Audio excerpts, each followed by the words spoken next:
So welcome everybody to another webinar in our webinar series on the COVID crisis and the economic implications, organized by Princeton University's Bendheim Center for Finance. We're very happy to have Tyler Cowen here with us today. He is professor at George Mason University. He's well known as a public intellectual, as an economist, and also for his online classes. He will talk about the future of social and political implications of the COVID crisis. Before I do though, I would like to go a little bit back what we did so far. Paul Rummer was talking about last Friday and Olivier Blochard was talking on Monday. We always meet Mondays and Fridays during the lunch hour. Paul Rummer was very much focusing on a cost-efficient way to go forward and relies on testing. So we need to do the testing to get the R0 below 1. So we don't have to really get it below to 0, but just below 1 in order to stop the spreading. So Olivier was talking about fiscal policy on Monday. He distinguished between 3 forms of fiscal policy: the infection fighting, which is a tiny expense in macro dimensions, some disaster relief for peoples and firms. And then what's mostly macroeconomics is aggregate demand management, but it's actually only the 3rd aspect which matters in this particular crisis. And instead of talking about the epidemiological R0, he was talking about R star, which is your macroeconomic concept, and the fiscal debt is sustainable for sure as long as R star is smaller than G, where G is the growth rate of the macroeconomy. So that's just a quick summary what we did the last 2 meetings. And from Monday onwards, we have Agnes Deaton coming.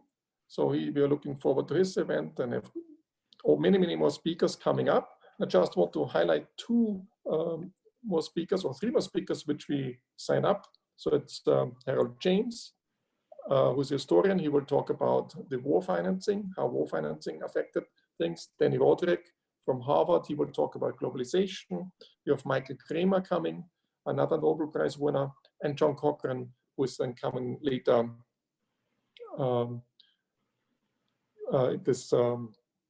in May. Okay, so with this, let's start today about the social implications and the bigger economic implications of the current crisis. And I would like to talk first about the social order. And we might rethink the social order after the COVID crisis. And we have, of course, different approaches to do things. We can be much more authoritarian, and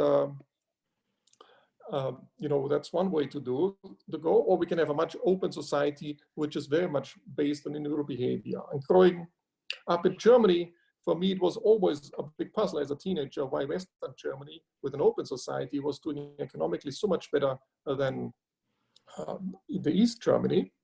And one role is, of course, that the prices of markets carry a lot of information. And there's essentially much better information aggregation. And that was the big insight of Friedrich Hayek, a picture I've shown here. So you give incentives, you give a carrot, the incentives are given by carrots, and the better information aggregation leads to a much more efficient allocation, leads to a higher social welfare, which I've plotted here, compared to a much more dictatorial outcome, which leads to a lower welfare here. And of course, there's also differences between concerning privacy and the surveillance, where if you have to enforce everything with a stick, you need much more surveillance going on. So, but there are 2 trends coming now with the crisis and already starting before the crisis.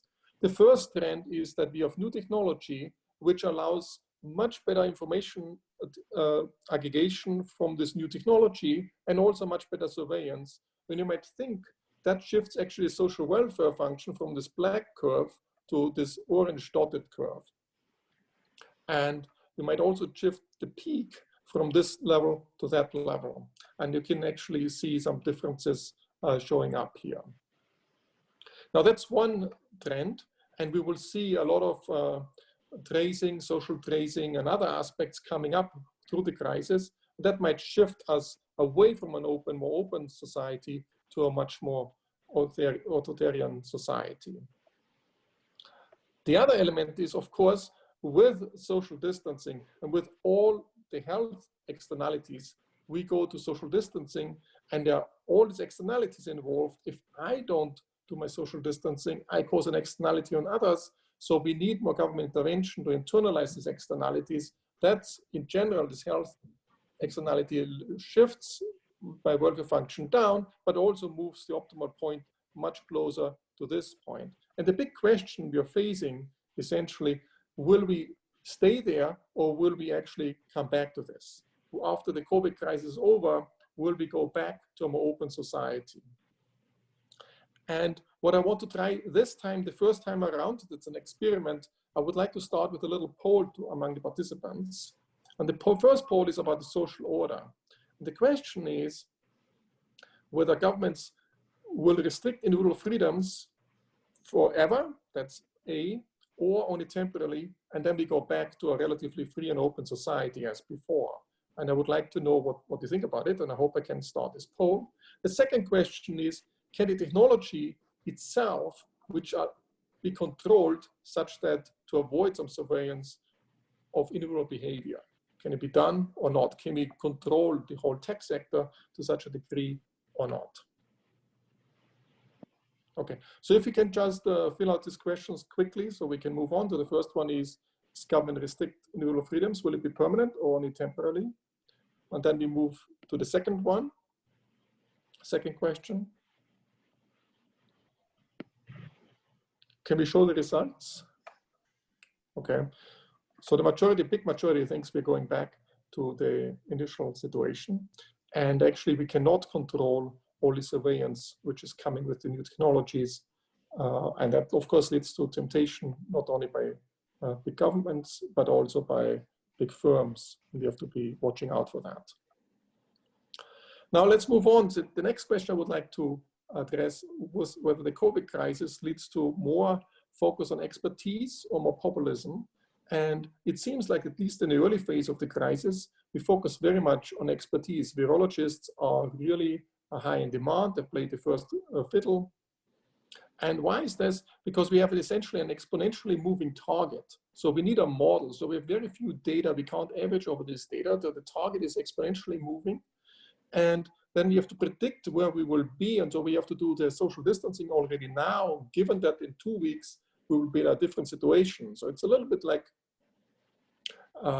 when you have some rocket shooting off a target. So you have to actually target something which is 2 or 3 weeks ahead, as is shown on this picture. So you're sitting here, you want to shoot up, you see the target is here, but you know what you really have to hit is over there. So that's why you need actually science, you need a model. And the interesting phenomenon here is that you actually have a model which is based on very, very few data points, because you're sitting here, you don't know how the whole thing will evolve at this point. So that's why, but you need a very scientific approach. The alternative is, of course, you rely much more on populism. And of course, there could be a political backlash if some wrong decisions are made in the next few weeks. And that's actually a danger we are facing. And the other question is, will the COVID crisis really reveal the true quality of a government? Will it show which governance structure, which social model, which government will actually be superior to other governance structures? And in my view, communications will be the key, how the government will communicate things. Of course, also how it handles things on the ground.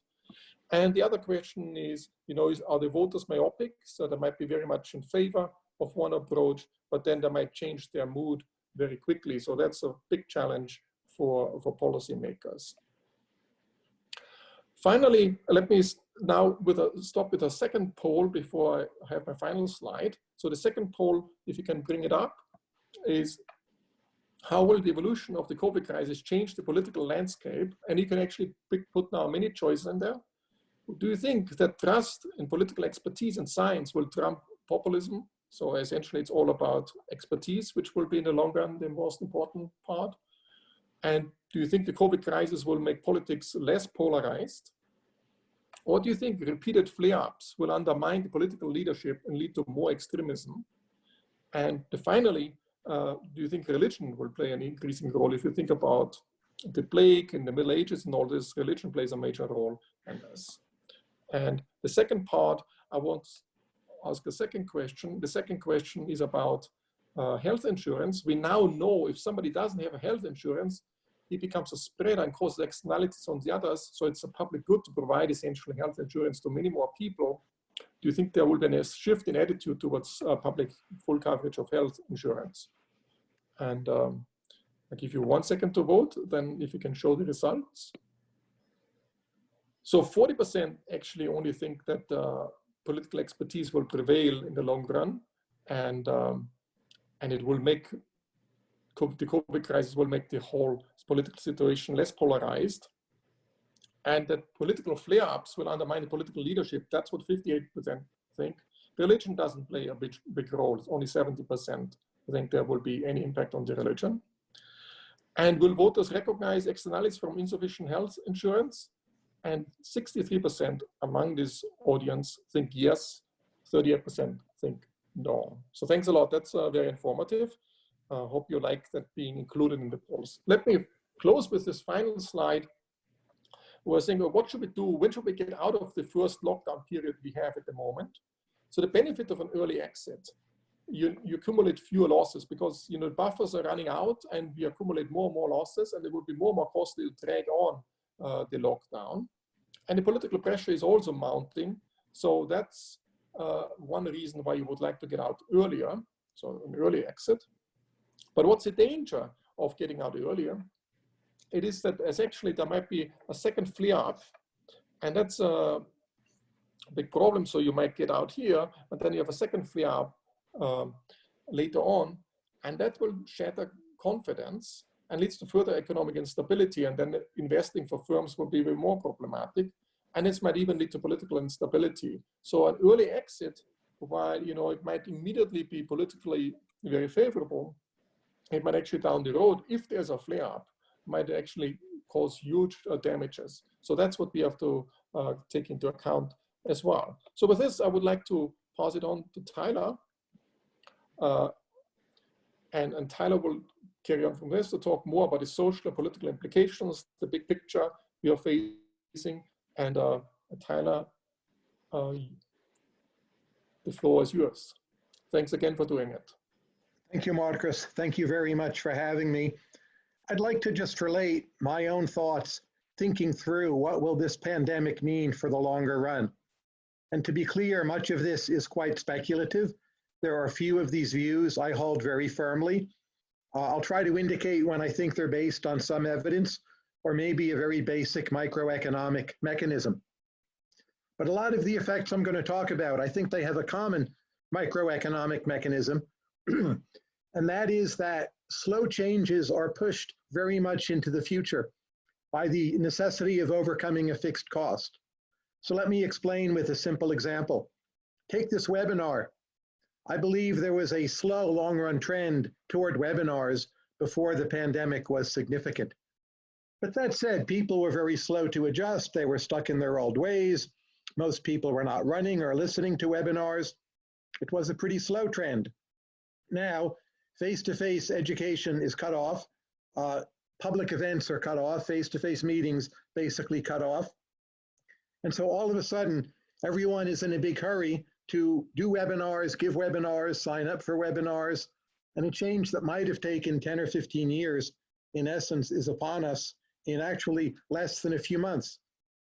One can wonder or debate, well, how permanent is the shift to webinars? And of course, we don't know. But I would be very surprised if we went back completely to the ex-ante level of webinars. Some people like them. I've now started thinking, well, whenever things get back to normal, I used to say, I can't take that trip to Europe because I'll miss class. Whereas now my view is, well, I have a manageably sized class. I'll put everyone on Zoom. I'll give the lecture from Europe. If they have one Zoom webinar a semester, I'm still fulfilling my duties, and therefore I can take this trip to Europe. That, I think, will be a permanent change. I've learned how to use the software somewhat, and so on. So it's this acceleration of trends that I think is a central theme in some of my points to follow. So I'm going to start with a number of trends and maybe build up to some more complicated issues. But if we could move to the next slide, I'll get to one that I think is fairly obvious. Next slide, please. And this is simply public opinion on China. There have been some recent opinion polls. If you ask Americans how much do they blame China for the crisis, attitudes toward China seem more negative. As you might expect, this is more pronounced amongst Republicans than Democrats, with Trump supporters. Whether or not you think it's true or fair, I think there's a kind of superficial story. Well, this virus came from China. China didn't tell us it's bad for us. You can debate how true that is, but I think the chances of that story sticking with the public are fairly high. So I think one permanent or semi-permanent effect of the current pandemic is simply American public opinion. I think also British public opinion will turn more against China. I think some countries will decide to move closer to the Chinese orbit, but the polarization of the world into two opposing camps, one connected to America, the other connected to China, my sense is that is being accelerated rather rapidly. There's a new Trump presidential campaign ad that tries to hit Biden hard on China. It's worth watching. I would call it manipulative, but the point is I think it will convince many people. So that's just a very simple first order effect that I think will be with us even once COVID-19 is no longer a part of our lives. For the other effects I'm going to talk about, I'm mostly going to assume there will either be a second wave of the virus or at least an ongoing risk of a second wave. So if it were truly the case that all of this were over in 2 months and the virus was beaten back and we had a vaccine very quickly, much of what I'm saying I don't think would be true. So in my scenario, I'm assuming this is an ongoing issue for a year and a half, 2 years, possibly somewhat longer. So keep that in mind. If you really just think it will be over soon, most of these effects won't happen. But when I speak to public health experts, they all cite the risk of a second wave. And again, the second wave may or may not come. All we need is for people to be afraid of the second wave. And it seems it will be very hard to prove there's not going to be a second wave, even if there isn't. So people react to risk in funny ways. There's a significant literature on this. But I think for an event of this magnitude, the common pattern is people at first grossly underweight the risk, and then at some point they overreact, and they overreact for longer than they need to behaviorally. And I think that's a pattern we're likely to see with this, that even once things become much safer, many people still will be overreacting. If we could move to the next slide, I'll talk about another political effect. How will this change how voters see politicians? And I don't think there'll be a single dominant effect here, but I think in a number of countries, we're seeing an effect called in political science, rally around the flag. So if you go back to World War II, of course, the Japanese bombed Pearl Harbor. President Roosevelt was grossly negligent in allowing this to happen, just as the current administration has made some very bad mistakes. But at the end of the day, Roosevelt is reelected. The main tenor of public feeling is not to blame him for Pearl Harbor, but to support the government trying to fight the war.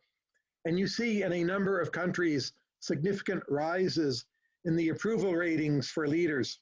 And there's some numbers here on the screen. Italy, Germany, France, big hikes in approval ratings. For Governor Cuomo in New York, his approval rating is up to 71%. The case of Trump is harder to judge. You'll see a number of articles in the popular media saying Trump's approval ratings are up. When you look closely at those polls, they seem to me very small increases.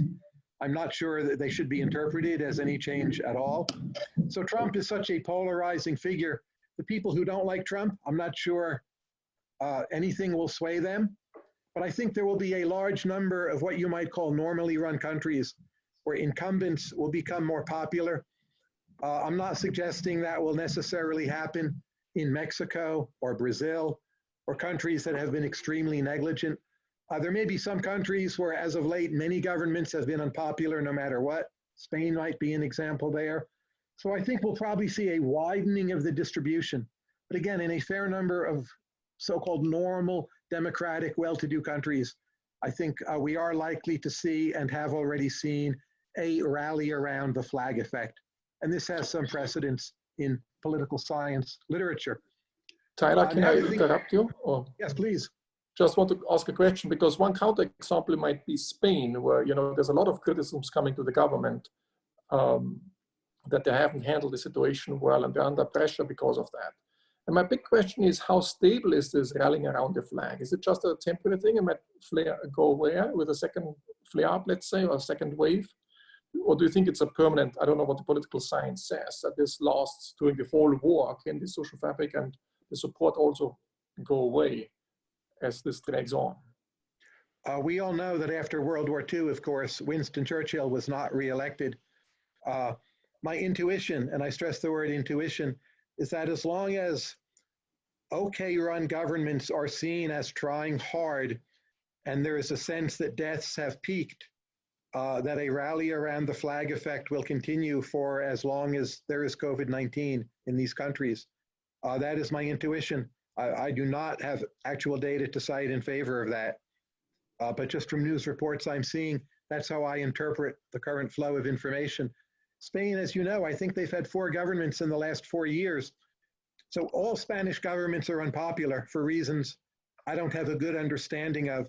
So it could be if you're in countries where unpopularity is baked in, this just intensifies those mechanisms. France people thought of as such a country, but actually Macron seems more popular. So what I think, as long as people have a sense of some improvement, even the second derivative, we're going to have populations starting to understand second derivatives, actually, minor upside of a great tragedy, then I think this will be relatively stable. But of course, we'll know more much very soon. Broader, longer term political terms, if you could move to the next slide. And this is really just my opinion. So left wing, right wing, and center views. In my opinion, COVID-19 crisis, it will be very bad for what you might call libertarian ideas, which stress individual rights, right to privacy, low taxation, some kind of fiscal conservatism. I think they will be seen, correctly or not, as not really having solutions for a pandemic. In my personal view, I think libertarian ideas now are very important. We've had the FDA and CDC placing a lot of restrictions on masks, on testing, on getting new drugs online, and at least part of libertarianism ought to go up in status. I'm not sure that will happen. I think overall this will harm the influence of libertarian ideas. The old saying, no atheist in a foxhole, I think there's something a bit like no libertarian in a pandemic. Most libertarians I know with some public profile have been really quite willing to advocate a lot of active government intervention. The view is this is a legitimate public good. I agree with that. And I think that will harm libertarianism. I think it will also harm what is sometimes called the progressive left. So a lot of their issues now seem less focal or less important. So I think political correctness will be seen as more trivial. Someone obsessed with what we called microaggressions will be seen as somehow not in touch with reality, that there are just bigger, more immediate concerns in front of us. The progressive left idea of being very open with immigration, that already is over. I'll return to that in more detail, but I think that will not be focal. NIMBY versus YIMBY, another big progressive left theme. Well, we ought to put more people into dense American cities. You might still think that's a good idea, but my view is, in terms of the public reaction to that idea, that will not fare very well. There's a sense of wanting to live in the suburbs or have a country estate. The cities are too crowded. Manhattan in particular has had a very high R0, a lot of people getting infected quickly. So I think the YIMBY movement will go away. Even Medicare for all, I think in budgetary terms, will be seen as problematic. I think we'll get much more government intervention in our healthcare system, but it will be done from the center or possibly even the right. It will embody some actual progressive ideas, but won't have a progressive flavor. And the progressive left as a movement, I think, will very much be ailing. And even before the pandemic, you see Joe Biden beating back Bernie Sanders, Elizabeth Warren pretty readily in an unexpected way. So I think that was already a trend. We didn't quite see it. And now that trend will be hastened. On the privacy issue, I think pro-privacy advocates will not win any debates in the United States, but I think in many regards they will get their way. I think our response is, in a sense, up till now, not competent enough to infringe on people's privacy very much. People actually have a sense the real infringer on my privacy is being locked up at home all day long with my kids and family. If you look at some of the nations that have done a fairly good job beating back COVID-19, South Korea, Taiwan, Singapore, they have all done it with quarantine and location tracing and apps, which would be viewed as significant infringements of privacy. I don't think America will do this, but again, for reasons of competency, we will not refuse for libertarian reasons. I think part of what's holding it up is you have major tech companies, say like Apple, who don't want the bad publicity of being associated with the effort. And without someone like Apple on board, it will be hard for us in a very large, diverse, scattered country to do, say, what Singapore has done. So I think the reality of privacy may do okay, but in terms of political debate and rhetoric, it will not be a winning argument anytime soon. The very notion of lockdowns, of course, is somewhat coercive. Government spending going through the ceiling. As a percentage of GDP, it's headed toward World War II levels. There's a kind of implicit crowding out. Simply, we stay at home, we don't do many things we used to do. It's an act of kind of forced savings or deprivation of consumption. In some ways, more like a wartime economy than like a typical depression or a recession. So there'll be a lot of privation. Markus, you had a question? Can I interject another question? Sure. Oh. So there are a lot of questions coming from an international perspective. So Karen Talahati asks about India. Did India contain the virus well? And Charles Fox was wondering why President Modi's rating went only up marginally. And then there's some questions concerning South America. Bolivia has postponed the general elections. Chile has postponed constitutional referendums. Do you think this will backfire in the long run? Lucia Rosalo wants to know. And then Dan mentioned, how do you promote competence in our political leadership and using the crisis? So the first part of the questions are about India, why it actually didn't affect Modi's rating so much. And the second part about Latin America, where all these reforms are postponed, will it backfire or not? There's a lot of material in there. My sense of India is that the density is so high and the public health infrastructure so weak that they will have a very hard time managing the crisis. So that will be a case where the incumbent will not look good, whether you think it's Modi's fault or not. People somewhat know that in advance. The situation there seems quite dire to me, and it would be hard for any incumbent to present himself or herself as being in a position of really managing what is happening. So I would not expect a strong rally around the flag effect there. Of course, I'm not an Indian. I've been there many times. I actually have an Indian woman working with me who is monitoring this situation is the main thing she's doing. So I am in touch with her. That is my sense from a distance. Latin America, there is considerable diversity depending on the response. I see Mexico and Brazil as doing the worst jobs and really being grossly negligent. And their governments, I think, may either fall or just intellectually, those two nations will have a chance to turn back more to technocracy. There will be a kind of disgracing of the response. Chile, I would expect to handle the crisis relatively well. There's also just a lot of room in Chile. Santiago is not nearly as crowded, say, as Mexico City. Chilean public infrastructure state capacity is probably the best in all of Latin America. So I think this will give the Chilean government a chance to look better again. And there's a question, often these days, the question with Chile, do people compare Chile to other OECD countries, in which case it sort of never looks that good? Or do people compare Chile to other Latin American countries, in which case it almost always looks pretty good? I don't know the answer to that, but my intuition is that in matters of death and destruction, with horrible events nearby in places like Ecuador, likely Bolivia, Chilean citizens will think of their government's performance in a Latin American context, and this will give them a chance to start over and be somewhat more popular again. That's just my informal sense from a distance in all cases.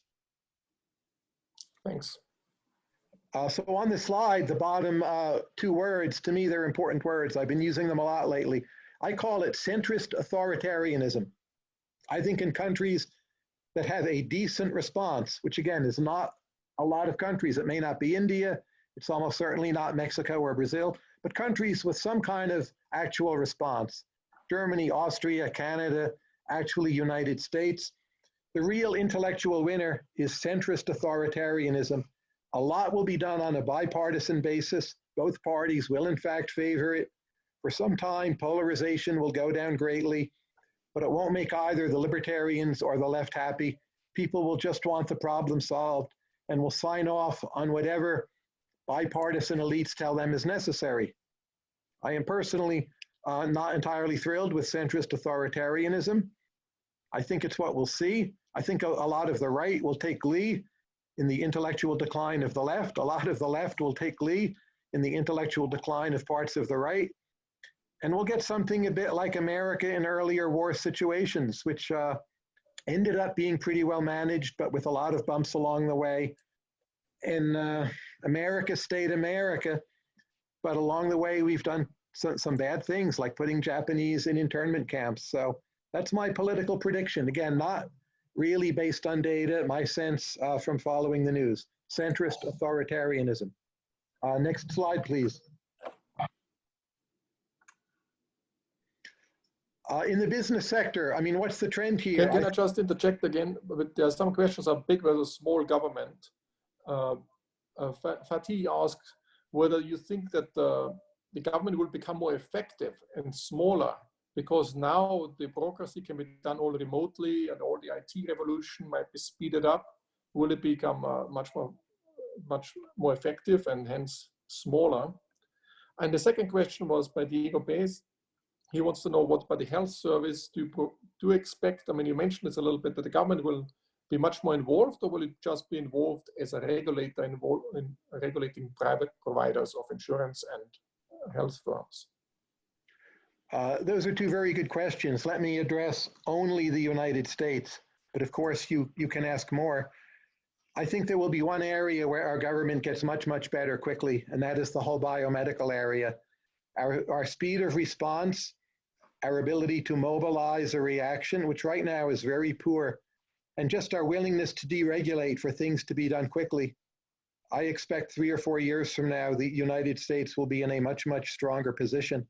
Just as the financial crisis made us better situated to respond to the financial side of this crisis, the next time there's a pandemic, I think we'll do much better, just as the good performers this time around tend to be nations that had to seriously deal with SARS. So in that area, we'll see government be higher quality, in some ways smaller, less regulatory, but more effective, probably spending more. Whether you would call that bigger or smaller government, I think would miss the point. It would just be higher quality. But most other areas, for instance, the employment protection programs, it seems our government is incapable of running them. It's not a move towards some kind of insidious central planning, but it is, it's probably necessary, but it's a massive waste of money where we cannot get it out there very quickly. We cannot get it quickly to the right parties. And it's simply a kitchen sink approach where we do many things with chaos and massive expenditures. It's not as big of a government intervention as it looks, because again, we're not competent enough to pull that off. So I don't think the long term will be some kind of cartelization or takeover of the US economy. It will be a massive transfer within the longer run, much higher rates of tax and inflation, and it will be painful. So yes, bigger government, but I don't think bigger government in terms of ongoing control in the sense that I think many people on the right are worried about. That would be my prediction for most of the American economy. The healthcare sector, I think the key question here is how solvent do our hospitals stay? And that depends how long the pandemic runs on for. I don't have a clear prediction on the public health question, but keep in mind, the longer that hospitals are dangerous places, the more people postpone elective surgery. Elective surgery is the major profit center for most of these hospitals. So the hospitals run out of money. They will ask for a bailout from the government.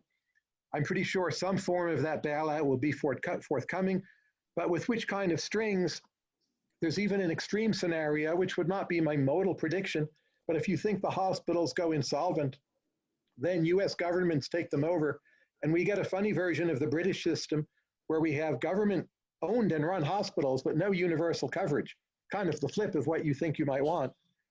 That's not my main prediction, but I think, there's a 5 or 10% chance of that. So to figure out what will happen with the healthcare sector, I would say focus on hospital solvency and just employment in hospitals, doctor, nurse, and tech assistant labor as a binding constraint on our response is very, very important. The morale of those people, how we will pay them more, keep them at work. Some of them now are getting pay cuts. That to me is the big debate. How do we handle that? It's not about Obamacare. It's not about Medicare for all.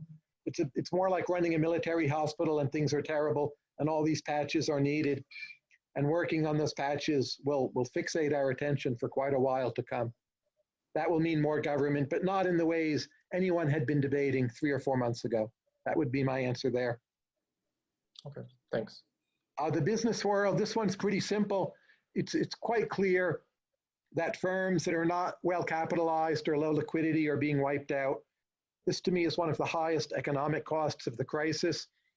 So small businesses, a restaurant might be able to go without serving people for a month, and then the cushion is gone. So we're seeing this already. How many of these will come back? I actually think a lot of them won't come back. Their workers will disperse. People will make different plans. People who used to own a restaurant may end up driving a truck for Amazon. So I think there's semi-permanent damage to the sector of not very well capitalized firms that overlaps a lot with small retail. And if you look at who and what is done well, it's the big tech firms with major cushions of liquidity. People no longer think it's absurd that Apple has $200 billion in the bank in liquid reserves. It seems appropriate. These companies typically have performed extremely well. Internet cable connections, Amazon delivery have gone remarkably well. And the immediate future, I think, belongs to them. It may make you uncomfortable. I know there are long-standing debates on this, but I think for the time being, those debates are settled. Those debates are over. We and our governments will be relying on these kinds of companies because they are the ones who have performed well, and no other argument will matter. I get the criticisms. I just don't think right now anyone cares. The next slide, please. Can I just ask, interject a question on this one? Sure. There's a question about price gouging. So will economists, why don't economists denounce price gouging? And, for these big companies, should Amazon be allowed to charge much more for certain products because now the demand is going up? And it also, Bruce asked the question about price controls on pharma products as well. Perhaps if we can interweave both of these elements. In most cases, speaking as an economist, I favor what is called price gouging. I think that's an unfortunate term. It almost always makes it sound bad. But when supply is elastic, that is responsive to price, and more supply helps you, such as with masks, with testing, I would rather see the higher price and call forth the more rapid supply, even if that means a level of profits in the short run that people don't like. So I would favor repealing laws that stop Amazon from price gouging or let them carry third-party price gouging. But to tell you the truth, I think if you repealed those laws, Amazon still would not do it. I'm not sure the laws are binding on Amazon. Let's say you're Amazon. Obviously, you're a huge company. You sell many, many things. If you let the price go up on masks, your profits go up by really a tiny amount.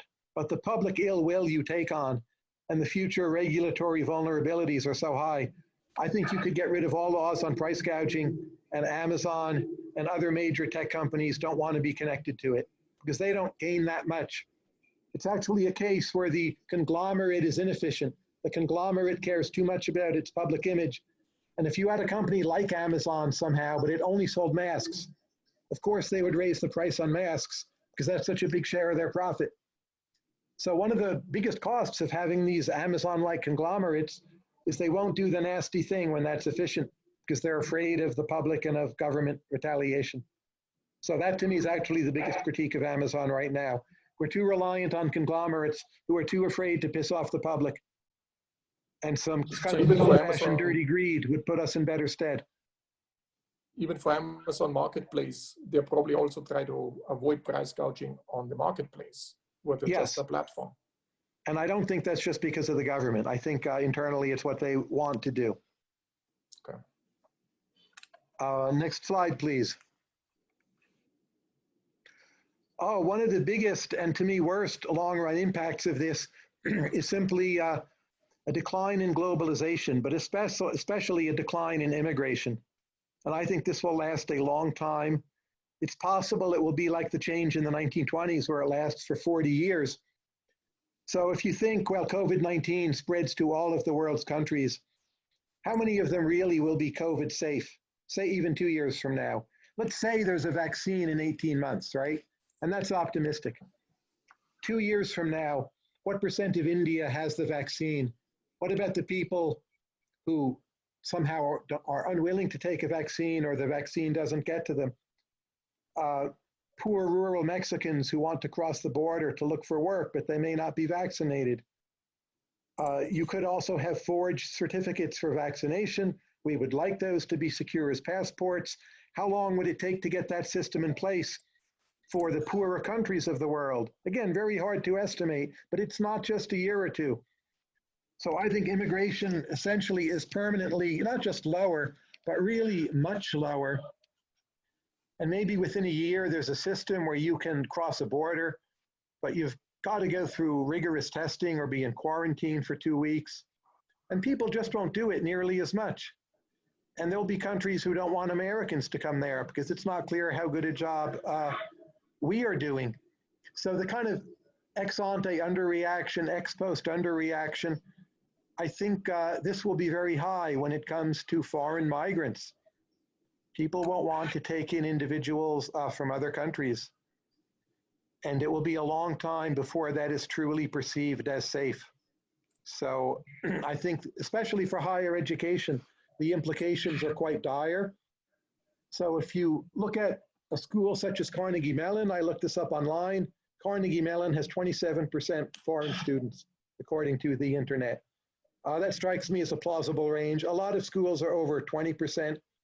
If those are state schools, the foreign students almost always are paying out-of-state tuition. That's 3 times higher or so than in-state tuition. So it's a huge hit to the revenue streams of almost all schools, probably especially bad for British schools, Britain being a smaller political unit, relying more on foreign students in many cases.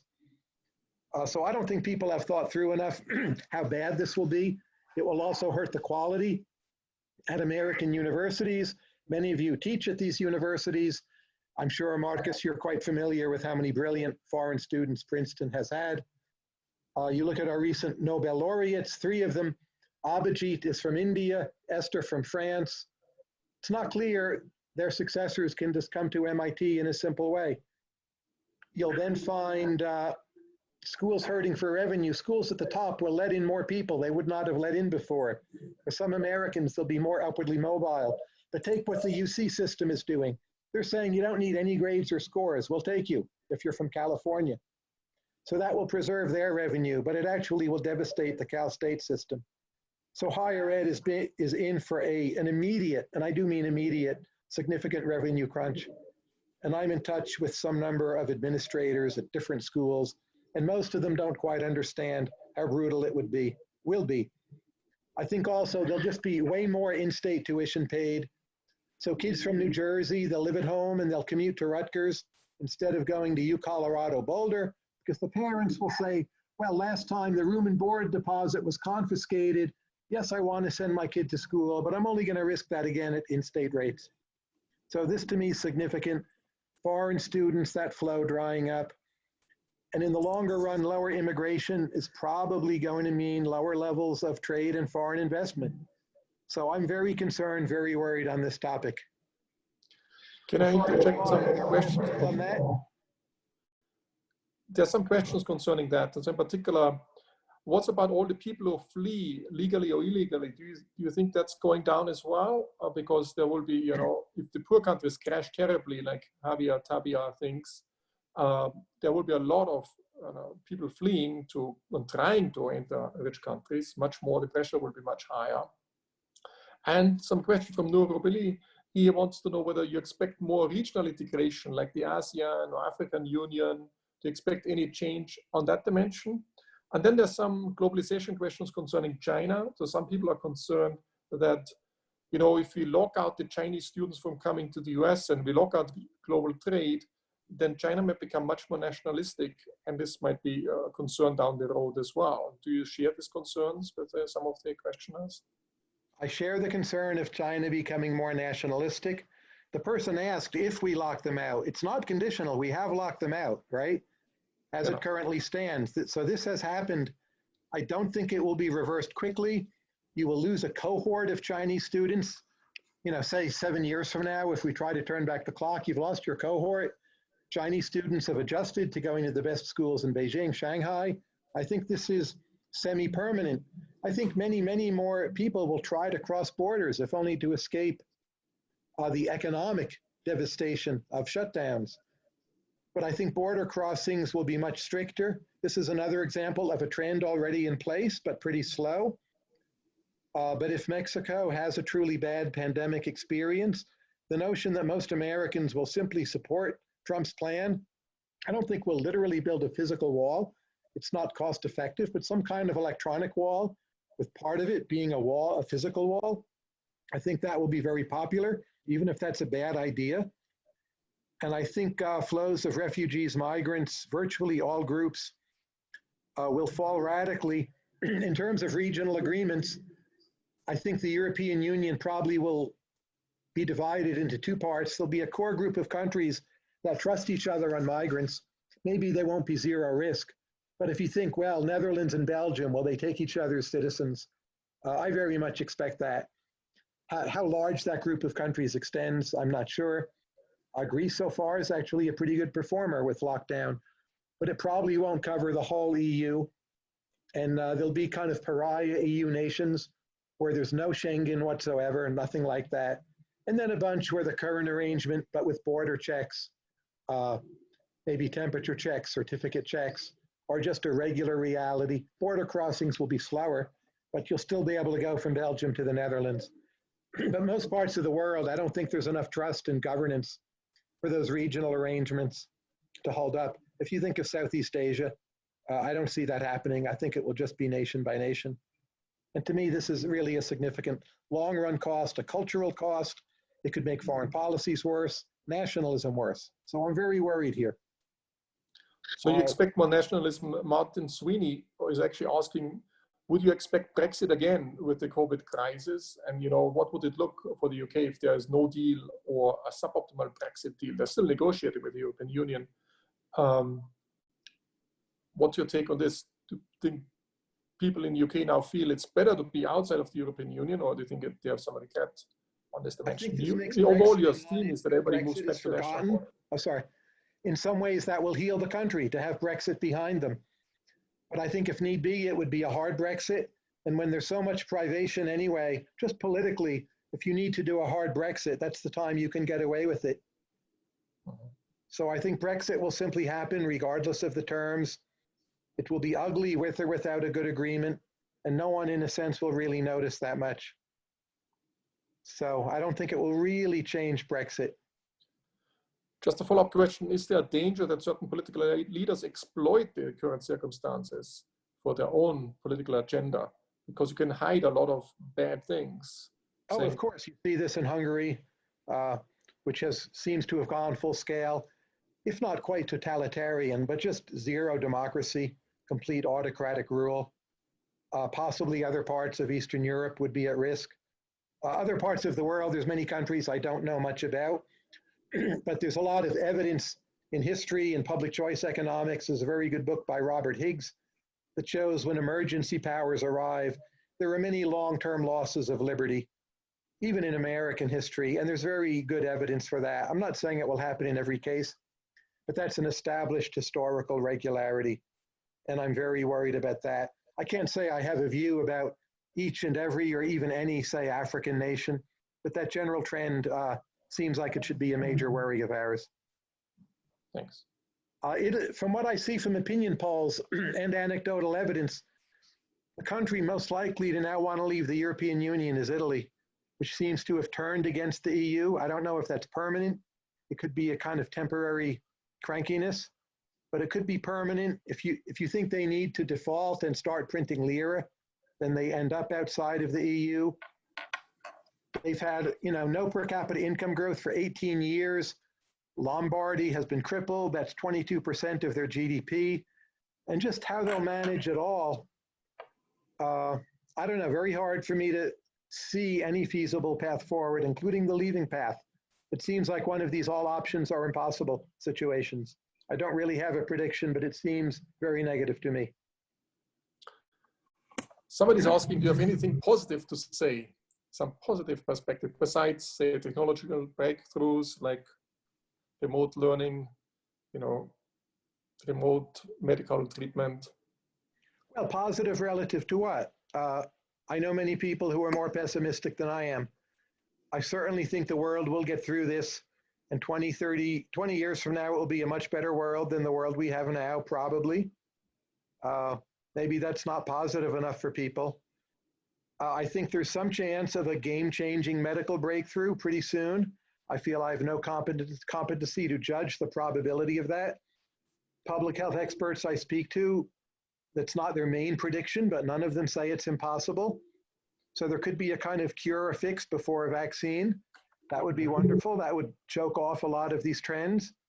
But it seems to be below 50%, anyone in the biomedical field I speak to, but it's not 0%. It's probably higher than 5%.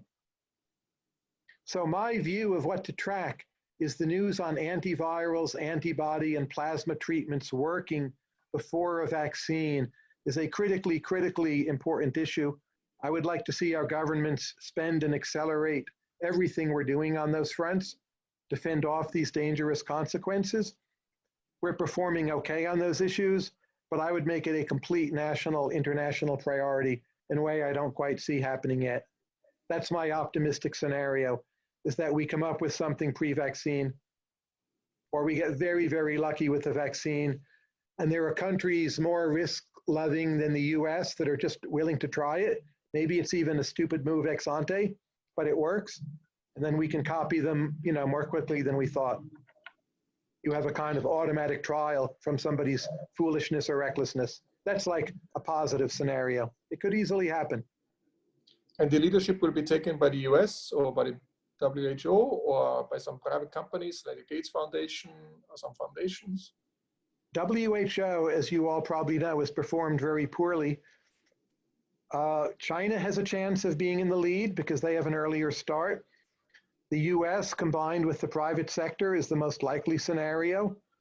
But there's some antivirals, say from Japan, pre-existing, that could turn out to work. So it could be Switzerland, it could be from any number of places. Come out of Oxford. It would come out of international scientific effort, no matter what is the proximate country. So some kind of joint effort from pre-existing scientific collaborations with Western governments. And then there's this chance of the China scenario, that China gets there first, certainly possible. Thanks. So I don't have much time left, just these slides. Social distancing, how long will it last? Again, I don't think anyone knows. This is unprecedented. There was a new poll. When are you willing to go back to an NBA game? 765 data points, not very rigorous poll, but it was really very negative when people want to go back and watch an NBA game.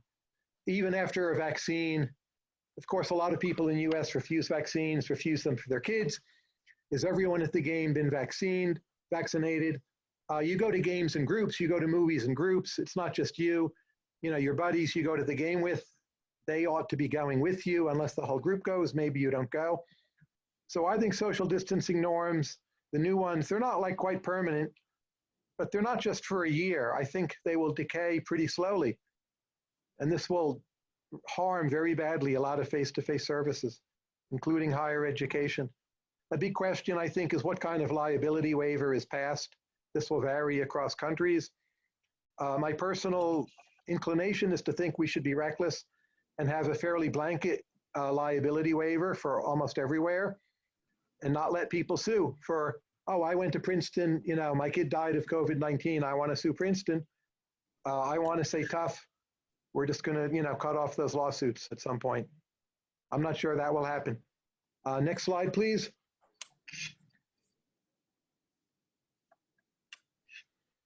Telecommuting, we've discussed a bit. Let's try the next slide. Services and public life, we've discussed a bit. The next slide. Countries that will come back. I think manufacturing will come back before a lot of services, because you can do manufacturing in a kind of hermetically sealed factory. That's actually good for China. If you think of this as herding trade and migration, just simple economics, that's in relative terms less bad for the large countries, so less bad for US and China. Canada will kind of free ride upon the US. The small open economies seem to me by far the most vulnerable. If they're not somehow hitched to the EU, to North America, or to China, I think the longer term it will be quite grave. US can resource almost anything. We make our own energy and food supply. Less immigration would hurt us badly, but we do have 330 million people. And China has never relied on immigration anyway. Another big comebacker to me is New Zealand. They have just already sealed the country. That will stick for quite a while. Mostly they export food. I know the prices of that are down now, but those are not really vulnerable exports over the medium term. They'll sell milk and meat to everyone. New Zealand actually will do fine, better than most places. Next slide. I have, well, 1 minute left. What's the timing here? We can be flexible to some extent if you're flexible. Let's do another 10 minutes. We'll talk for 10 minutes on these. Next slide, please. And people ask a lot about the unemployment. They want to know something about unemployment. So, but you're saying, you know, in the manufacturing sector, you should be less concerned than in the service sector. Over the medium term. In the short term, just the swing in output. Manufacturing typically is more cyclical than services, but this is a completely different set of economic changes. You really need to throw out most previous macro models, I think, to understand this. It's more like a wartime model. But the idea that services are pretty robust and these durable manufactured things are the most cyclical, I wouldn't count on any of that.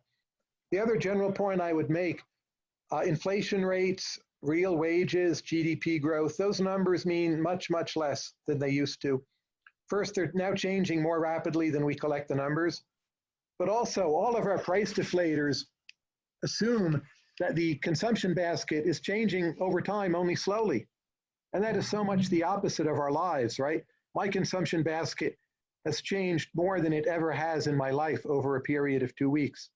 So I think those numbers need to be used with great care. In my view, things will be very bad. I don't mean to downplay, but when you see the GDP dropping by some number, I don't know. I don't think your forecast of the number is very meaningful when you view it in the context of previous forecasts. I think it's a mistake to play that game too obsessively.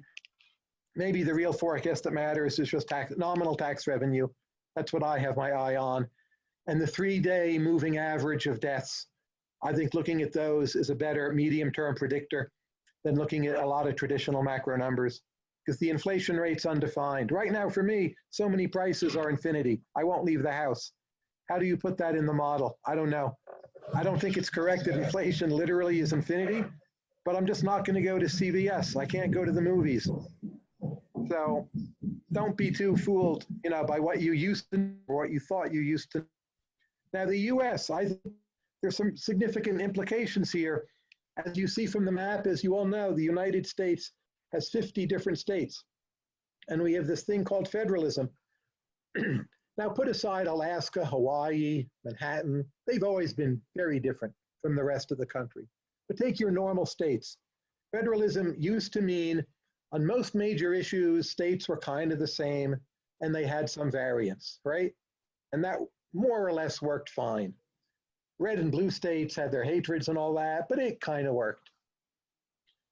We're now in a situation where the 50 states, they're in very different pandemic positions. So a lot of California and Washington state, they feel the worst is behind them. Then you have New York City, that's been hit so hard. You have Louisiana, which seems to be on the verge of a catastrophe, but it isn't even at its worst point yet.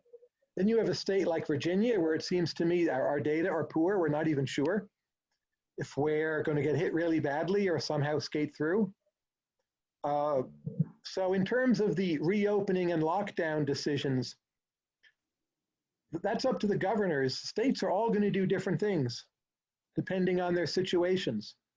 So whatever Trump says on TV in his press conferences, it's mostly up to the governors. So states have done different things in the US for a long time, but those different things maybe were only 25% of the policy basket.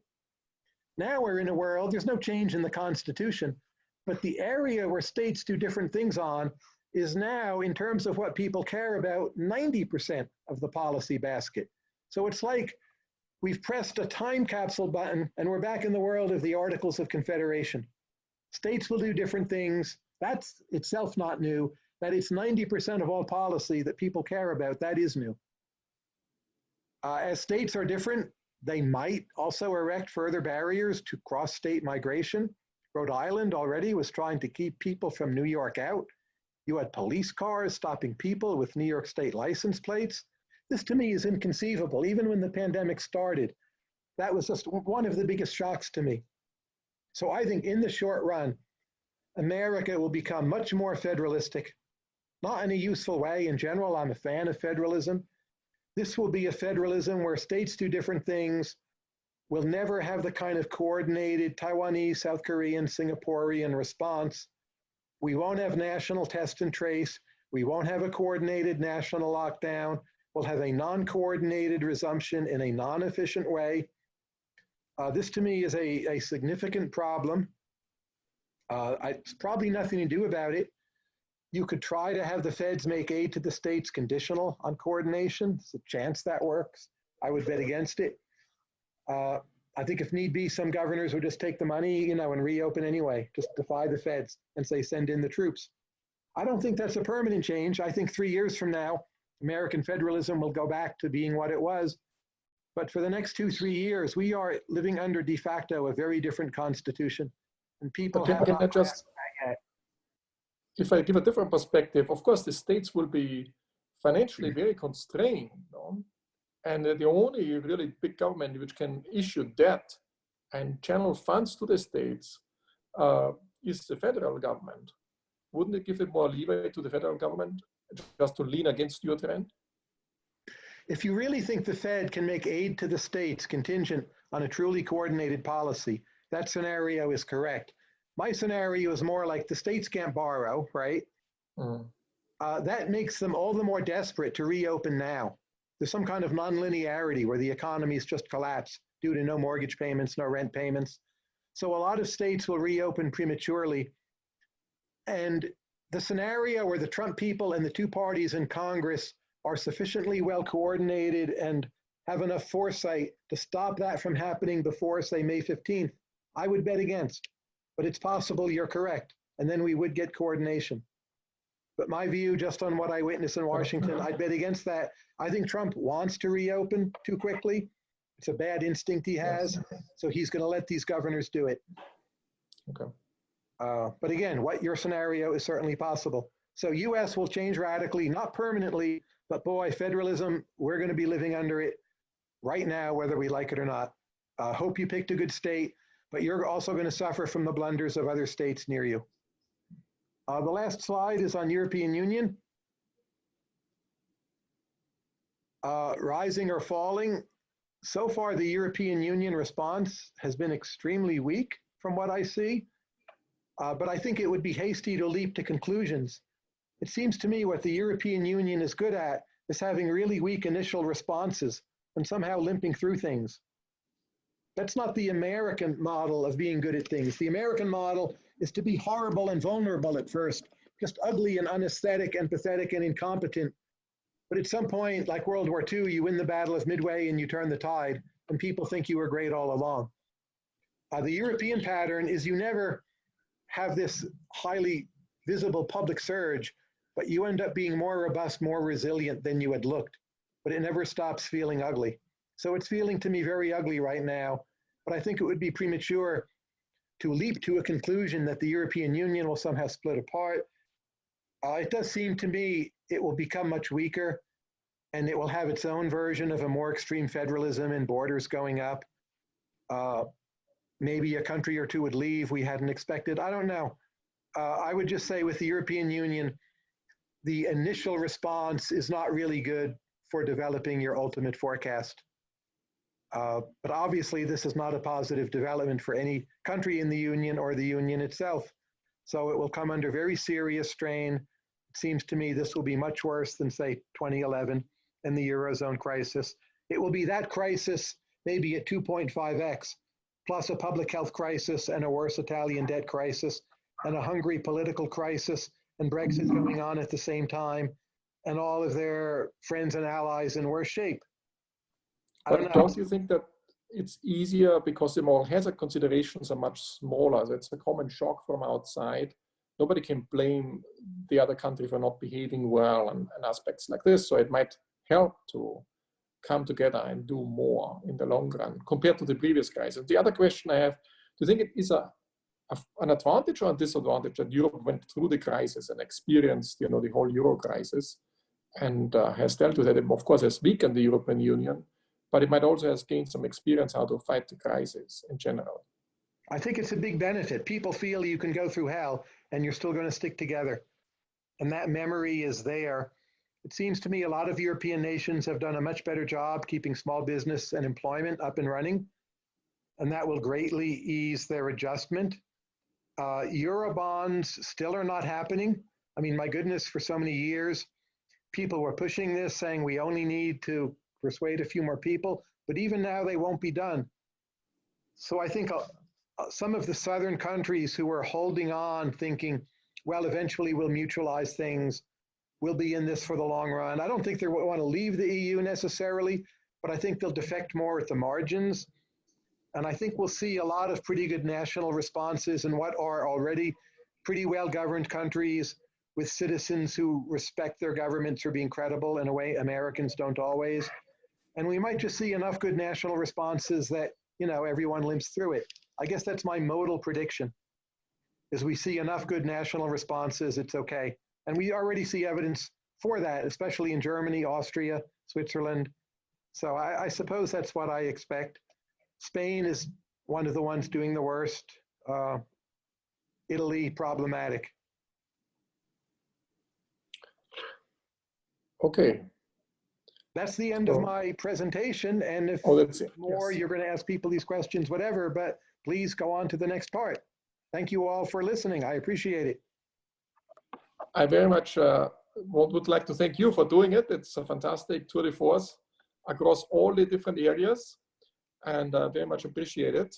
So given that we ran so late, I will not run another poll, but I would like to just remind you that on Monday at 12:30, Agnes Deaton will talk about it, and he will be here again, and hope you will join us. If you want to find out more, you can find everything on the website of the Bendheim Center at Princeton.